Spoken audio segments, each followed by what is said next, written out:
9월 20일 화요일입니다. 오늘 아침 신문은 어떤 소식을 다뤘는지 짚어보겠습니다. 이현웅 아나운서가 주요 내용 정리해왔습니다. 어서 오세요. 안녕하십니까? 첫 번째 기사입니다. 엘리자베스 2세 영국 여왕의 장례가 마무리가 됐습니다. 동아일보 일면의 사진인데요.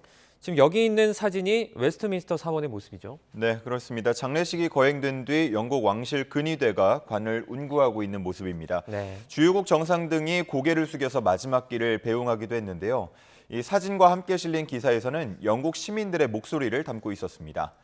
슬프지만 함께 슬퍼하면서 치유됨을 느꼈다. 또 세상을 급변하지만 여왕은 한결같았다. 이런 이야기들 하고 있었습니다. 네. 서울신문에 담긴 사진들 보면요. 이 여왕의 관이 옮겨지는 동안 이 모습을 보기 위해서 모인 영국 시민들의 모습 나와 있습니다. 현지 날씨가 비교적 쌀쌀했다고 하는데 보면은 임신부도 나와서 배웅하는 모습이었고요. 네. 또 좋은 자리를 차지하기 위해서 오랜 시간 함께 기다리기도 했다고 합니다. 이 큐라고 불린 긴 대기 행렬이 이번에 주목받기도 했는데요.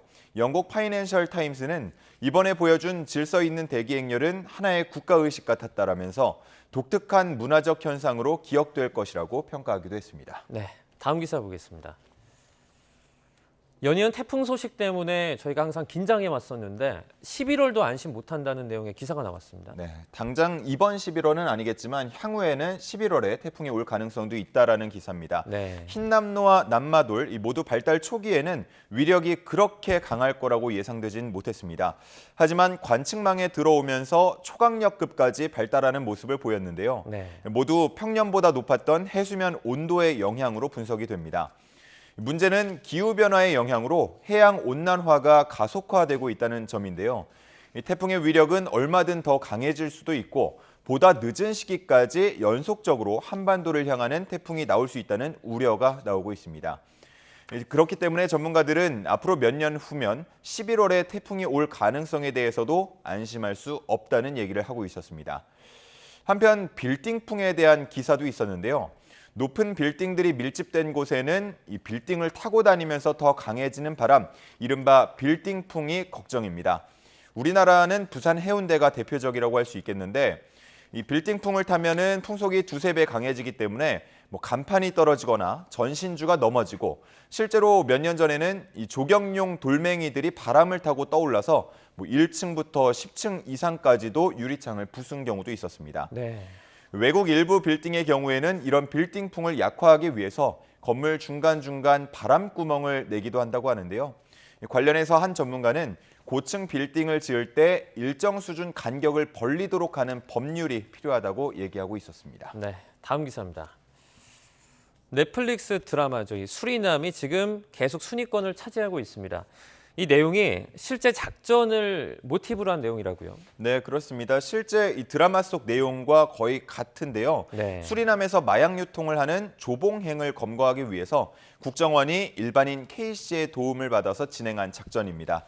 이 작전의 실제 이름은 수리남의 유명한 호수 이름에서 따왔다고 하는데요. 블롬 메스테인이었습니다. 네. 이 드라마 속에서도 상황이 굉장히 긴박하게 흘러가고 상당히 긴장감 넘치는데 실제 상황은 더했다고 합니다. 한편 우리나라가 더 이상 마약 청정국이 아니란 내용의 기사도 실려 있었는데요. 국내에서 적발된 마약류가 2017년에는 154kg이었다가 2020년에는 321kg까지 증가했고 작년에는 무려 1295kg까지 빠르게 늘고 있었습니다. 최대 수천만 명까지도 투약할 수 있는 규모라고 하는데요. 특히나 국내 유통 가격이 다른 나라에 비해서 비교적 높게 형성이 돼 있어서 국제 범죄 조직들 사이에서는 한국이 수익률이 높다라는 인식이 퍼져 있다고 합니다. 네. 점점 들여오는 수법도 다양해지고 있었는데요. 항공기 부품이나 불상 안에 마약을 숨겨서 들어오기도 했고요. 마약 탐지견이 냄새를 맡지 못하도록 화장품이나 입욕제 등에 함께 들여오기도 한다고 합니다. 네. 영화를 실화를 기반으로 만들어서 더 인기가 있는 것 같기도 하네요. 다음 기사 보겠습니다. 이번 기사는 물가 관련 이야기입니다. 물가가 워낙 오르다 보니까 학교에 있는 영양사들도 지금 상당히 곤란한 처지라고요. 네, 그렇습니다. 그렇지 않아도 무섭게 오르던 물가였는데 지난 태풍의 영향으로 특히 채소 가격이 급등하고 있습니다. 네. 작년과 비교했을 때 시금치가 42%, 또 배추는 무려 74% 급등했다고 하는데요.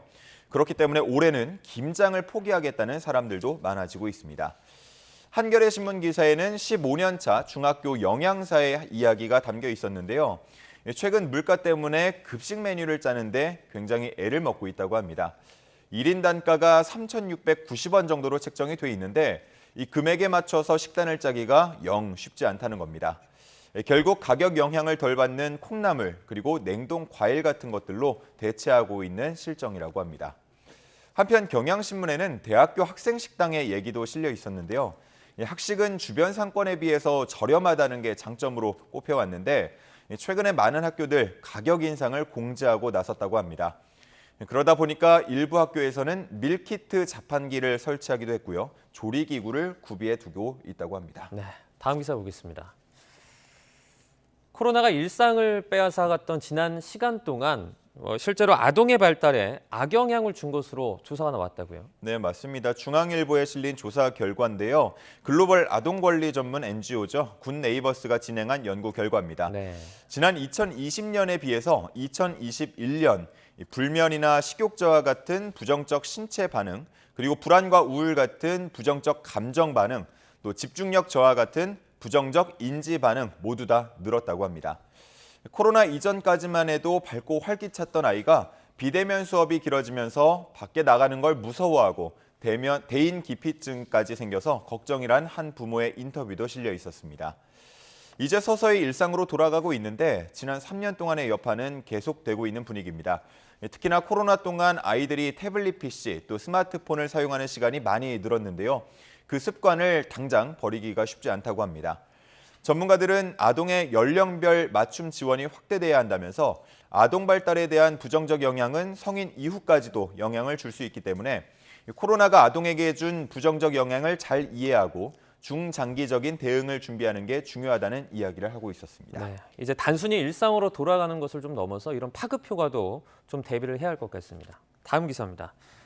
이번에도 코로나 관련 내용인데요. 가을맞이 축제들이 다시 시민들의 곁으로 돌아오고 있죠. 네, 맞습니다. 여러 가을맞이 축제들 그리고 지역 축제들이 약 3년 만에 시민들 곁으로 돌아오고 있습니다. 네. 서울의 경우는요, 오는 24일 최근 재개장한 광화문 광장에서 자전거 축제가 열린다고 하는데요. 자전거를 이용한 묘기도 볼 수 있고요. 다양한 자전거를 활용한 공연도 볼 수 있다고 합니다. 그리고 가을밤 덕수궁 돌담길과 정동길을 걷는 정동야행도 3년 만에 다시 열린다고 합니다. 또 많은 분들이 찾는 축제죠. 세계 불꽃 축제도 3년 만에 다시 한강을 밝힐 예정이라고 합니다. 정말 이런 축제들을 통해서 가을 정취 만끽하기 좋을 것 같습니다. 한편 이르면 이달 내로 야구 관람을 할 때 마스크를 벗고 응원할 수 있게 될 거란 전망도 있었는데요. 네. 지금 실외에서 마스크를 벗을 수 있지만 50인 이상 모이는 장소에서는 그대로 착용하도록 하고 있는데 이를 완화하려는 움직임이 있다고 합니다. 이른바 가을 야구죠. 프로야구 포스트 시즌 때에는 노 마스크 관람이 가능해질지 방역 당국의 발표를 기다려 봐야겠습니다. 네, 마지막 기사 보겠습니다. 네, 스포츠 관련 내용인데요. 김민재 선수와 황희찬 선수의 모습이 보입니다. 지금 우리가 월드컵에서 입게 될 홈과 그 원정 유니폼들을 각각 입고 있는 거죠. 네, 맞습니다. 우리 축구대표팀이 월드컵에서 입게 될 유니폼이 공개됐습니다. 네. 홈 유니폼은 역시나 이제 붉은색을 활용했는데요. 도깨비에서 착안한 색상이라고 하고요. 상대에 거침없이 맞선다는 의미를 담았다고 합니다. 네, 그런가 하면 원정 유니폼은 다소 파격적이란 평가를 받고 있는데 검은색 바탕에 빨간색, 파란색, 노란색 선이 뒤섞여 있는 모습입니다. 한국의 전통 문양인 삼태극을 재해석한 디자인이라고 하고요. 전 세계로 퍼지고 있는 한류 문화를 상징하는 거라고 합니다. 이번 유니폼은 재활용 플라스틱에서 추출한 100% 재생 소재로 제작을 해서 환경에 미치는 영향까지 고려해서 만들었다고 합니다. 네. 이 유니폼을 입어본 선수들 대체로 만족스럽다는 반응을 보이고 있고요. 황희찬 선수는 갑옷처럼 입고 뛰겠다라는 각오를 밝히기도 했습니다. 이제 오는 23일이죠. 코스타리카 평가전이 열리는데 이때부터 새로운 유니폼을 입고 뛸 예정입니다. 네, 알겠습니다. 오늘 굿모닝 브리핑은 여기까지 읽겠습니다. 고맙습니다. 감사합니다.